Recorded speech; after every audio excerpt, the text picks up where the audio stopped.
Supreme Court's debate on unopposed elections, democracy at crossroads. In April 2025, the Supreme Court of India posed a fundamental question: should an unopposed candidate be declared elected automatically, or must democracy demand a minimum vote share? The debate stems from a petition filed by Vidhi Centre for Legal Policy, challenging Section 53, Subsection 2 of the Representation of the People Act, 1951, a provision that allows uncontested candidates to be declared elected without polling. Petitioners argue that uncontested elections violate voter rights, especially the right to reject candidates under the none of the above, or NOTA option, recognized by the Supreme Court in 2013.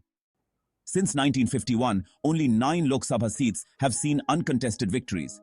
Yet at the state level, such instances are more common, raising critical concerns about the health of participative democracy.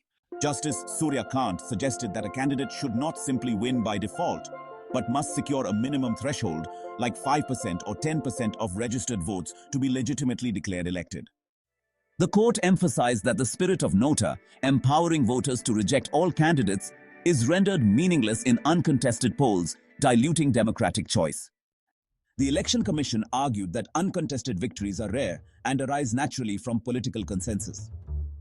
It contended that mandating votes, even in such cases, requires legislative action, not judicial innovation. The Supreme Court underlined that democracy is not mere compliance with procedures. It must reflect the people's active consent. Even in an uncontested election, voter endorsement matters. A ruling mandating minimum vote shares for uncontested candidates would, necessitate amending the Representation of the People Act, 1951, and the Conduct of Election Rules, 1961.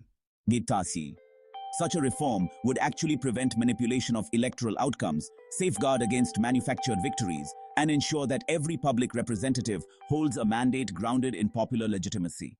As India's democracy matures, the court's intervention really reminds us that legitimacy in governance must not rest on the accident of default, but on the conscious, willing endorsement of the people.